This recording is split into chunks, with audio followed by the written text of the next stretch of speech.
da produção do Mato Grosso vai em carretas, de lá entra no trem e vai bater no Porto de Santos, né?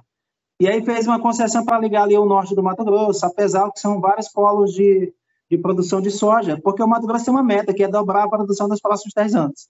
Isso significa um investimento e um crescimento econômico gigante para o Mato Grosso. Rondônia também já tem um projeto de trazer a ferrovia ali da região do Mato Grosso do Norte até Vilhena e depois conectar com Porto Velho. Não sei se tu lembra, no governo Dilma tinha uma série de acordos, assinado uma série de acordos com o governo chinês, na perspectiva de construir uma ferrovia transoceânica, porque o governo chinês... Exatamente, porque, na verdade, esse é um investimento que é muito mais barato, a ferrovia vir por aqui, pela nossa região, mas a gente tem que saber que o que parou o processo foi o processo ideológico do Bolsonaro, que não queria beneficiar a China. Eu vou chegar aí. Então, essa discussão de construir uma ferrovia transoceânica, ela já é antiga. Essa discussão tinha avançado no governo Dilma, inclusive tinha assinado vários protocolos para os investimentos chineses. Os chineses querem sair da dependência ali do Canal do Panamá, porque é dominado pelos americanos. Nessa ideia de expansão comercial, o Brasil hoje é o principal fornecedor principalmente de grãos para a China, é um grande cliente também, né? Tem o nosso mercado de 210 milhões de consumidores, então tinha todo um interesse do governo chinês. Tirando essa parte do governo chinês, que é uma estratégia que eu acho que ela vai acontecer caso o presidente Lula volte a comandar o país, eles vão retomar esse tipo de diálogo, porque é uma questão importante para a logística do Brasil. Agora, o Acre, nós temos uma meta no nosso plano de governo, que é multiplicar por 10 a nossa produção, principalmente de grãos, nos próximos 8 anos. A gente fala isso porque a gente fez isso baseado em pesquisa, em estudos, juntou com o pessoal da Embrapa, da Federação da Agricultura, e pensou nisso numa perspectiva de dar uma dinamizada no setor produtivo agrícola do Acre, porque a gente acha que isso vai alavancar a pequena indústria, que vai industrializar esses produtos, que alavanca o comércio, que faz gera uma efervescência no comércio e no setor industrial dos pequenos municípios, que acaba contribuindo com a economia do Estado. É assim que acontece no Mato Grosso, é assim que acontece em Rondônia, e por isso que eles estão, de certa forma, do ponto de vista econômico, um pouquinho à frente da gente.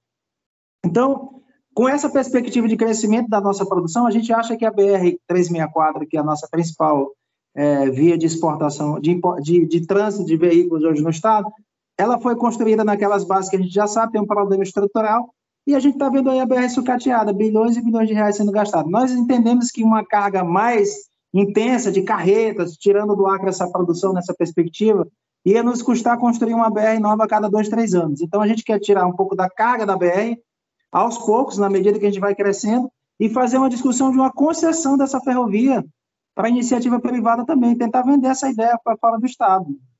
Tem duas possibilidades, ou é a ferrovia transoceânica para arrastar ela vindo para cá, para conectar com a malha que está vindo para Rondônia e para Vilhena, com o Mato Grosso, ou conectar com a transcontinental também, que tem perspectiva. Mas isso está dentro de uma lógica. O que a gente quer? É trazer ali uma ferrovia, talvez, de Pucallpa, até aqui os portos de Porto Velho, porque ali a gente consegue colocar a nossa produção nas balsas e levar para Manaus, para o Nordeste, ou talvez uma saída lá para Pucallpa também, com ferrovia também, e criar essa conexão logística, porque nós podemos ter um grande boom econômico, né, de produção e esbarrar na logística, por falta de BR, por falta de estrutura para poder fazer com que essa efervescência econômica que a gente pode estar vivendo nos próximos anos, caso a gente ganhe o governo, ou quem ganhe possa tentar fazer a mesma coisa, mas eu não vejo outra saída para a gente, né? Então, a ideia da ferrovia ela não é agora, a prioridade agora é ramal, né, Raul? Pelo menos 6 mil quilômetros de recuperação anual, recuperação da BR, e posteriormente, nos próximos 15 anos, a gente intensificar esse debate, que não é uma coisa da nossa cabeça, né? David, a gente no Acre tem alguma tecnologia que consiga avançar, estudar, para manter os ramais sem a importação da estrutura e de infraestrutura de outros locais? Porque a gente quer aplicar na Amazônia um tipo de asfalto que não se aplica aqui. O terreno do Acre é muito diferente de todos os outros lugares da Amazônia, até de Rondônia. Rondônia tem pedra, o Acre não tem, né? E às vezes a gente quer trazer uma tecnologia que não se aplica. Não falta investimento em ciência para descobrir uma tecnologia que se adapta à nossa natureza, à nossa realidade, porque só importar as coisas dos outros lugares De onde vem uma situação para resolver definitivamente o problema? Porque a buraqueira vai ser eterna se você sempre importar o modelo de outros estados. Concordo plenamente com você, Edmilson. Eu já havia também, já havia feito esse mesmo questionamento, né? De a gente olhar para as peculiaridades locais, né? E com base nas nossas problemáticas, tentar resolver o problema a partir daqui mesmo, sabe? Eu acho que os casos de sucesso Brasil afora, eles servem apenas como fonte de inspiração, né? Mas, assim, por exemplo, só como exemplo, né? A gente precisa resolver o problema das grandes cheias e secas do nosso Rio Acre, né? Aí, o que se está fazendo agora? O senador Márcio Bittar, por meio de uma emenda parlamentar, contratou um grupo de fora para fazer um estudo para ver o que é possível ser feito do ponto de vista da engenharia. Veja, esse grupo de fora, nada contra quem vem de fora, quem vem para ajudar, é bom que venha e é muito bem recebido. Mas esse grupo simplesmente desprezou todo o conhecimento acumulado, toda a expertise, né, dos nossos professores da UFAC, das gestões anteriores, né, e começaram a fazer esse trabalho, esse levantamento de dados do zero, né, e sem levar em consideração o acúmulo de conhecimento que nós já temos acerca disso. Então, com relação à questão do asfalto, eu acho que é por esse caminho, sabe? Desenvolver uma tecnologia que se adapte ao nosso tipo, né? A geologia, né? Da nossa própria natureza, como você falou, né? Do Acre, que possui peculiaridades distintas de outros lugares. Eu acho que primeiro, porque às vezes se gasta-se muito e gasta-se mal, né? O dinheiro público. Fora a corrupção que a gente sabe que existe, ainda tem a má gestão, né, que demanda grandes recursos, que vai que, em final das contas, acaba faltando em outras áreas, né? Pegando esse gancho aqui, Edmilson, mesmo aqui no Acre, com essa diversidade que você está falando, a gente tem muitos ramais aqui que são bons, são bem feitos pelas prefeituras, até feito pelo Estado mesmo, né? Ramais que funcionam de inverno a inverno, com a nossa pissarrinha mesmo, vermelha, quando você faz um trabalho bem feito. Eu morei em ramal, morava no Ramal Louco do Mundo, lá no 20. Eu sei o que é ficar em fundo de ramal no inverno, que você só sai de lá na carroça de boi, né? A gente vinha aqui na cidade a cada 6 meses só fazer feira, era desse jeito. Então, assim, eu sei o que é essa realidade do produtor, mas quando se decide fazer um trabalho bem feito, aplicando direitinho os recursos, com planejamento, com estudo geológico, a gente consegue fazer uma coisa de qualidade que dê trafegabilidade, né, tendo um controle desse trânsito, porque às vezes o governo vai lá, investe, faz um ramal, deixa tudo bonitinho, mas tem um grande fazendeiro que mora no final do ramal, que lota as carretas de boi, né, e tira ali, detonando o ramal todo, e depois não contribui com a manutenção, explora comercialmente aquilo. Eu não sei se tu viu aí no nosso plano, a gente tem uma ideia aí de discutir uma possível concessão da BR-364 do setor privado também, porque a gente pensa assim... Isso aí já foi tentado e não é viável, né? Eu lembro que o governo Dilma colocou a BR-364 todinha no plano de privatização, ninguém quis comprar, era a BR inteira, a Rondônia, porque não compensa financeiramente, né? Não tem...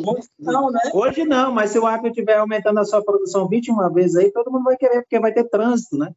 Vai ter demanda para explorar comercialmente. Do jeito que está hoje, não. A gente está falando nessa perspectiva do ponto de vista econômico, o Acre ainda não descobriu qual é a sua natureza econômica. A gente não sabe ainda se a nossa sobrevivência vai vir do agronegócio, da pecuária ou da proteção da floresta. Parece que o Acre ainda não se encontrou de que maneira que a gente vai crescer. Porque, por exemplo, se você pega o Mato Grosso do Sul descobriu que a soja era junto ali com o Pantanal e o turismo, é a tendência econômica daquele estado. Rondônia vem descobrindo, através do café, do cacau, ou seja, da agricultura, o seu boom econômico. Mas parece que o Acre não se encontra. Qual a dificuldade do Acre de descobrir qual é o seu perfil econômico para crescer? Eu acho que você já disse, é tudo isso, né? A agropecuária, o agronegócio, é tudo isso junto. Eu acho que a floresta plantada, uma coisa não substitui a outra, mas todas de maneira consociada, todas concomitante, mas com inserção de tecnologia, né, dando a qualificação para os pequenos e para os médios, né, fazendo todas essas condições para se tornar viável. É a produção, cara. A gente tem terra boa, a gente tem clima bom, a gente tem as condições favoráveis para produzir. Sem produção, não... E é o que está dando certo. Brasil é um player, é uma grande potência, a gente é autossuficiente, a gente consegue alimentar toda a população brasileira e mais 1 bilhão de pessoas. A gente está ganhando nesse jogo, né? E a gente já provou que é possível aumentar a nossa produção sem necessariamente expandir, desmatando, sabe? A tecnologia é responsável hoje pelo aumento de 40% da nossa produção. É muita coisa. A gente é produtor e exportador mundial, campeão em laranja, suco de laranja, açúcar, café, soja, tá entendendo? Então, o Brasil tem um grande potencial. O Acre não fica de fora, né? Falta a gente ter a inteligência de potencializar, né, esse potencial que a gente tem, mas que ainda não foi explorado de maneira inteligente, pensando no futuro das próximas gerações. As pessoas, Edmilson, se você faz uma pergunta, qual é a diferença do projeto Acre 50 anos em 8, do projeto da Florestania e do projeto do atual governo, né? A nossa estratégia de produção está baseada na ILPF. Quem é da área da produção já sabe o que é, mas vou repetir aqui. Integração Lavoura, Pecuária e Floresta, né? Os estudos da própria Embrapa, que estão mergulhados nisso há 20 anos, da Federação da Agricultura, dizem que dos nossos 16% de área já desmatada, né, nós temos aí cerca de 10% disso é área cultivável. Esses 10% de áreas, 330 mil hectares, ele está basicamente composto por pastagem, na forma tradicional, que é desmatar, queimar, aí tu planta o milhozinho um ano, o arroz um pouquinho, no terceiro ano você já deixa a terra pobre, porque ela é consumida rapidamente os nutrientes, aí você já tem que plantar capim e já parte para a floresta de novo. É a cultura, né? Você não tem mecanização, você não tem arado, você não tem mecanização para plantar, nem para colher, nem nada. Então, é a cultura do queimar, plantar. A ILPF é diferente, ela propõe uma integração do milho com arroz, com feijão, com campo, com pastagem, com floresta plantada. Nós temos o único plano de governo que é feito em conjunto, que é defendido pelo candidato a senador e a governador, porque a razão de ser do mandato é ajudar o executivo a implementar essas ações, além de ter que cuidar das leis, fiscalizar o governo, mas a gente acredita que a ILPF é a saída para o Acre, porque ela vai fazer um agronegócio mais sustentável, e isso é necessário para que a gente tenha os nossos produtos bem posicionados no mercado internacional, que não suporta hoje mais produtos produzidos a partir de violação de questões ambientais. O mercado internacional está cada vez mais consciente. Nosso horário está avançando. Vamos entrar agora na questão da saúde.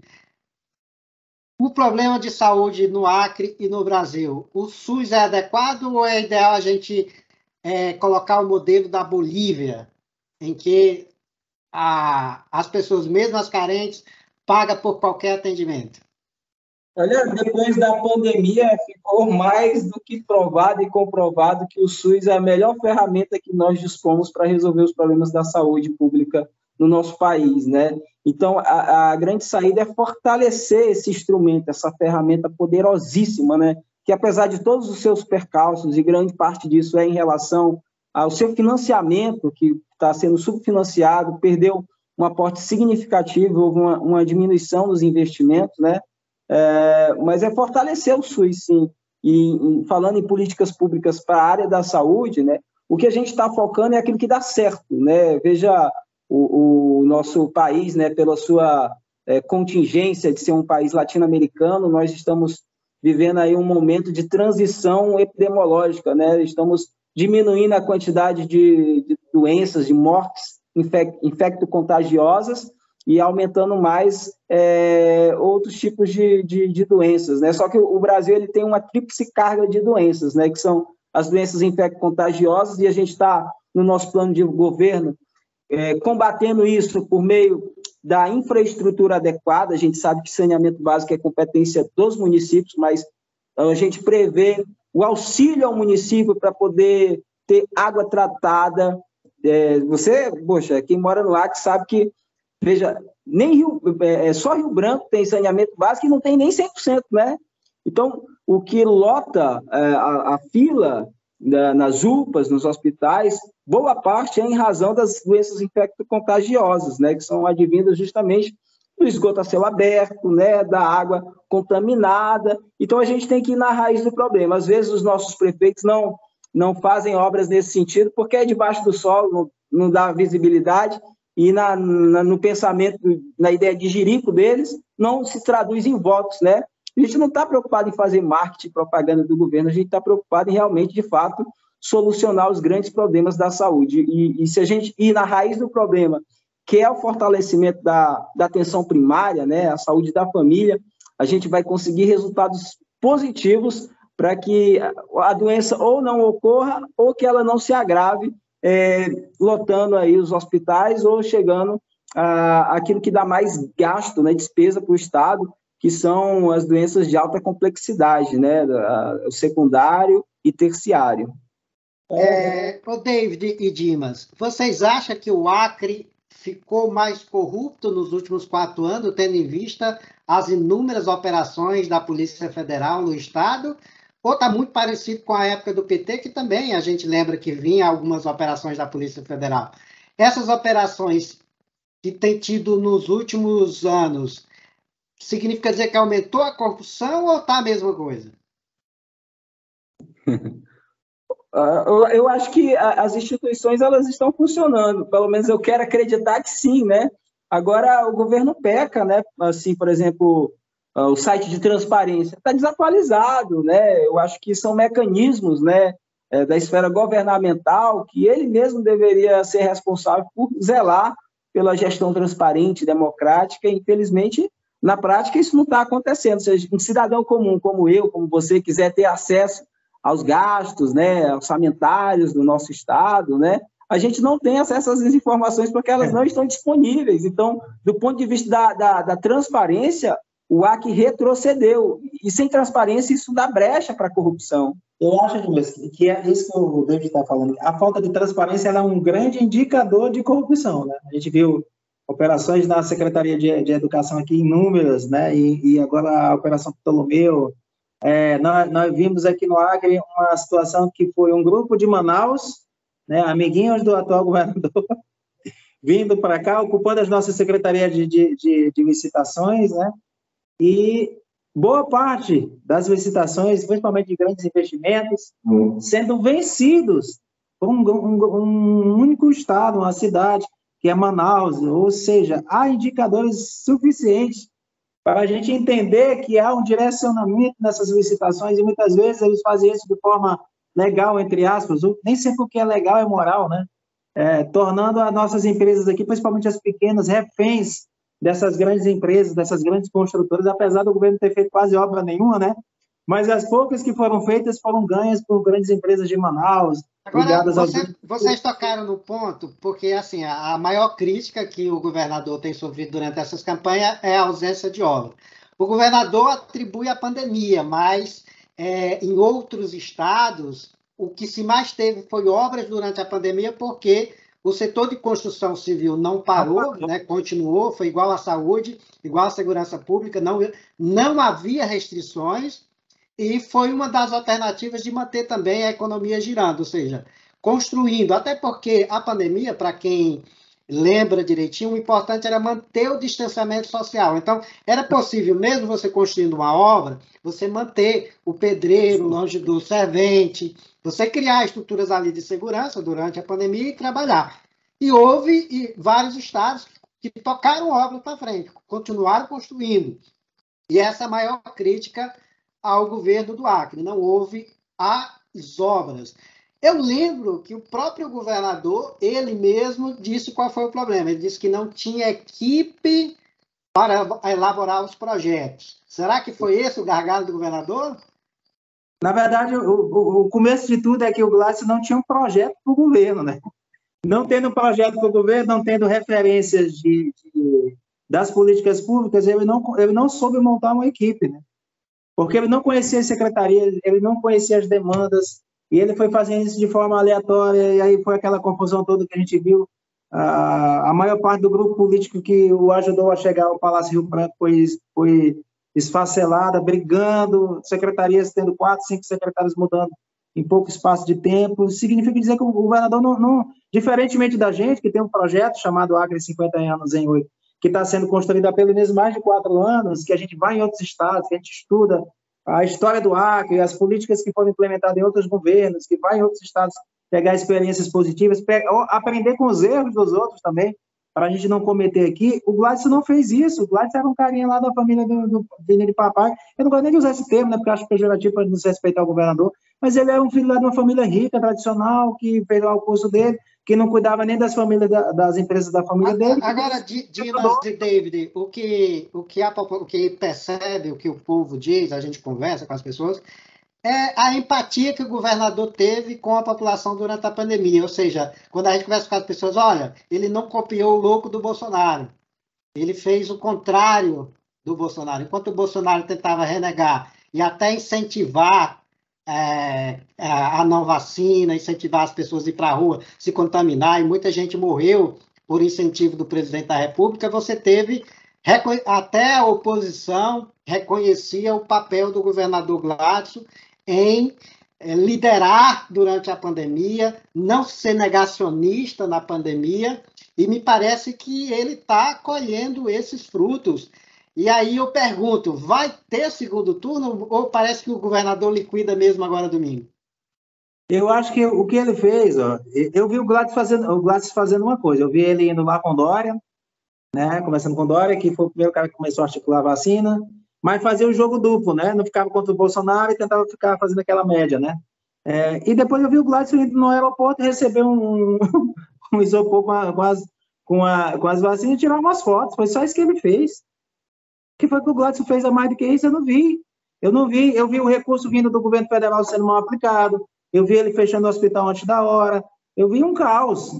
Diferentemente de ti, eu acho que ele teve uma atuação minimamente honrada daquilo que se espera de um governador, porque do Bolsonaro a gente viu uma coisa louca, né? Mas é justamente esse comparativo que a população faz, compara ele com o Bolsonaro e diz, olha, ele fez o contrário do Bolsonaro. Parte da população fica aí achando bonitinho uma dancinha, não sei o quê, a farofinha, enquanto os caras estão metendo a mão em 820 milhões de reais. Ou seja, alguém faz o circo e os caras roubam, né? Ele disse que ele não é ordenador de despesa, mas ele dá a chave do galinheiro, né? Para a raposa, né? Então, ele é responsável... Você acaba de tocar um ponto que é muito curioso. É muito curioso porque, assim, me parece, ou pelo menos todo o cenário eleitoral mostra isso. O povo brasileiro não está muito preocupado com corrupção, porque você teve o Partido dos Trabalhadores por muito ano do poder, permitiu que o Centrão roubasse o tanto que quisesse.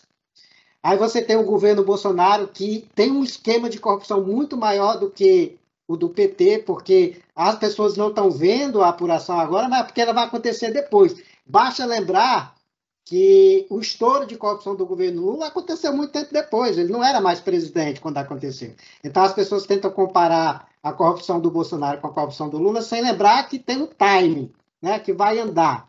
Então a pergunta é, a gente tendo 2 candidatos que lideram as pesquisas, que eles exalam corrupção, é muito clara a corrupção dos 2 candidatos. Aí você relata que há possíveis fatos de corrupção no governo Gladson. Mas o eleitor parece que nos preocupa, porque esses candidatos lideram as pesquisas, esses candidatos têm a tendência do voto. Por que o brasileiro não se preocupa com corrupção? É uma boa pergunta. Pois é, cabe aí anos e anos de estudo, né? Eu acho que o brasileiro ele dispersa muito, né? Por exemplo, aqui, o pessoal acha mais legalzinho, mais importante a dancinha que o Gladson faz. Eu gosto de dançar pra caramba também, mas eu não uso isso como um instrumento de distração da população, né? Enquanto as polícias federal e civil e outras estão fazendo as operações, né? As pessoas estão muito focadas no seu dia a dia, de sobreviver. O cara está trabalhando hoje de manhã para comprar a janta do filho à noite, para comprar o leite, e às vezes as pessoas não têm muito tempo de acompanhar esse dia a dia da política. Nós que somos da área da comunicação, que somos da área da política, a gente está mais engajado nisso, mas a maior parte da população não, né? As pesquisas mostram aí que mais de 70% da população não está nem aí para a política, né?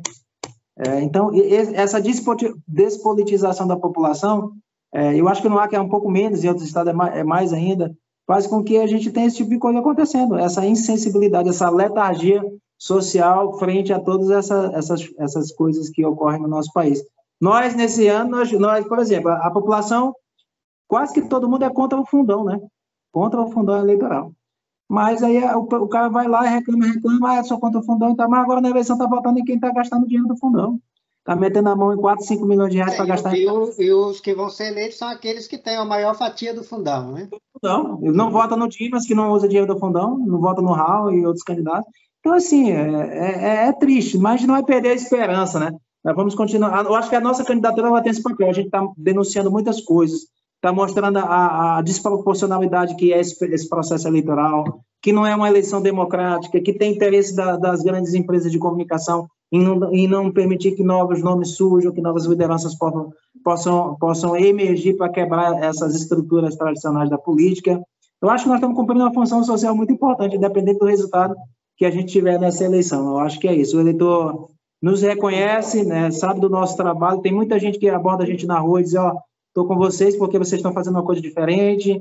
Eu estava desesperançoso já porque achava que não ia ter mais nada de novo nessa campanha e que vocês estão aí dando um recado. Né? Então, é isso. Acho que a gente vai chutando pau, que vai quebrando e vai despertando outras pessoas. Pô, se o Dimas está aí, com as origens dele, né, de família humilde, da situação que eu vim, podendo ser candidato a senador da República, se o Raul também, que é professor de escola pública, que também veio de uma família humilde.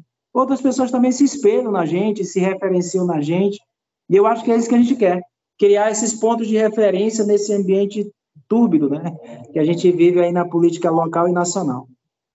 Mas numa próxima eleição, não se faz necessário juntar essas boas novas figuras que surgiram, por exemplo, o professor Nilson, com vocês, se alinhar com me foge o nome, o senador do PSOL, como é o nome dele? Sanderson. Vocês não precisam se juntar para a eleição da prefeitura, juntar esses novos nomes, essas novas pessoas e marchar junto, porque os pequenos com boas ideias têm que se unir para ver se luta contra essas megas estruturas que têm o poder aí. Nós temos uma afinidade muito grande com esses companheiros, né? Ocorre que, estrategicamente, nessa eleição, nós temos 4 candidaturas, nós poderíamos ter 1 ou 2, então são mais vozes falando, utilizando os vários espaços para criar esse movimento todo que você está sendo perceptivo a ele, né? Então, a gente tem funções, a minha candidatura tem uma função, a do Raul, a do Sanderson, a do Nilson, todas elas estão dentro de um contexto que a gente precisa ter mais espaço, mais voz para falar dessas necessidades mais locais, né? A gente não... inclusive o índice... A gente não está trabalhando em função de uma liderança, mas construindo várias lideranças. Eu acho que esse, no momento, vai convergir. Não tenha dúvida. Inclusive o índice de reprovação do governo Bocalhau é muito alto, o que significa dizer que na próxima eleição vai ser uma eleição de mudança. Ou seja, 2 anos de preparo. Quem tem ideias tem que se preparar das eleições que vão vir, porque senão você também entrega a administração para outro desastre, que pode ser pior ainda do que o ocorrido já com o governo do Bocalhau. É claro que ele pode melhorar, tempo ainda tem, mas a gente conversa com o povo na rua e é bom conversar com aquelas pessoas bem humildes, aquelas pessoas... Eu moro no bairro periférico, e então eu tenho noção das coisas, eu converso com a vizinhança, e a vizinhança é a coisa mais genuína que tem. Você pergunta por que é que você vota no Gladson, ou por que é que você não quer o Bocalhau, ou por que você não quer o Jorge Viana. Então, essas pessoas mais humildes, elas têm uma inteligência muito profunda. Por quê? Porque ela baseia o voto dela na experiência de vida. Se a vida dela melhorar, se as coisas aconteceram bem, aí ela reconhece o candidato. Mas quando a coisa piora, fica muito claro para ela que a vida piorou com um determinado candidato. Mas gostaria de agradecer, chegamos ao final. Eu quero parabenizá-los pela coragem, incentivá-los que tem que continuar a luta. Eu acho que desde o processo de Chico Mendes e Marina Silva, falta surgir no Acre um outro movimento que cresça e que chegue a uma grande movimentação política no estado do Acre. E lembrar, não é porque você é simples, humilde, que você não pode crescer. Uma ideia, ela é espetacular se você tem uma ideia genuína e a defende de corpo e alma, que é isso que foi feito no movimento ali dos seringueiros do Acre, e vejam só, esse movimento foi tão forte que chegou a Brasília, né? Foi eleito, o Partido dos Trabalhadores cresceu e governou o estado do Acre. Então, ter ideias, e principalmente ideias que sejam para melhorar a vida de todos, é muito importante, tá? Então, vocês estão de parabéns, são jovens, a gente sabe que não tem dinheiro, e do meu ponto de vista, e aí eu posso estar, na verdade, eu vou ser indelicado com vocês. Quando está começando o candidatozinho, ele não tem muitos votos quando está ali no começo, quando a ideia não engrena. Mas o importante não é esse ponto. O ponto importante é aí não desistir da ideia, continuar com ela, porque a cada pleito você vai juntando mais e mais pessoas e vai crescendo até chegar o momento daquela ideia lograr êxito. A gente vê que todos que passaram, não foi da primeira tentativa que foi eleito. A ideia tem que ir sendo plantada a sementinha até ela crescer. Parabéns, candidatos, e peçam um voto aos nossos internautas. Olha, para quem ainda não tem candidato a governador, leia o nosso plano de governo, vai lá no Divulga Candi, digita lá no Google Divulga Candi, você será direcionado para o site do TSE, você terá acesso ao plano de governo de todos os candidatos.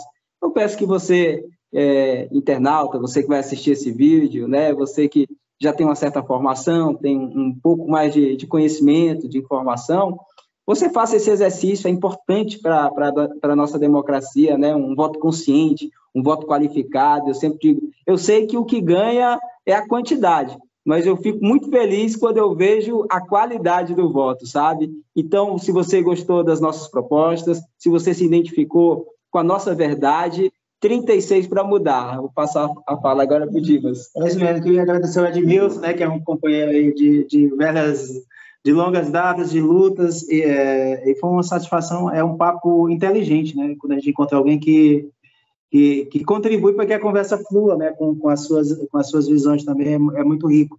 Então, eu queria agradecer a toda a rede de farmácias, a rede de empresários também desse setor. Drogaria, farmacêuticos, né? Todo mundo aí, né, as famílias que acompanham a gente, os internautas, dizer que a gente está muito comprometido, muito preocupado com o momento histórico que o Acre vive hoje, um vazio de ideias, principalmente, né? Nós não somos o dono da verdade, nós não temos o plano de governo perfeito, ele é um documento em construção, tem ideias nossas, de muitas pessoas, conversamos com muitos setores, mas eu acho que hoje ele é uma proposta para o Acre, né?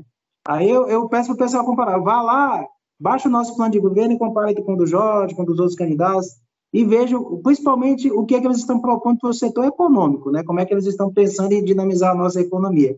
Eu acho que nós temos a melhor proposta porque ela está baseada em conhecimento técnico, em visita em loco, e etc, etc. Então, nós estamos muito esperançosos que no próximo dia 2 o povo do Acre vai tomar uma decisão inteligente, né? Vai votar na mudança, na renovação, não só porque são dois jovens, né? Eu não sou tão jovem assim, já tenho 41 anos, tenho uma experiência aí larga na área do serviço público, mas colocar jovem nas ideias, né? Tem que lembrar que o principal é as ideias. Toda essa nossa vontade de trabalhar, que a gente vai seguir trabalhando, independente de eleição, a gente continua nos movimentos sociais, estudantis, nos movimentos comunitários, aí como nós sempre tivemos, engajados e envolvidos na educação, como o David sempre esteve, independente de questões políticas, né?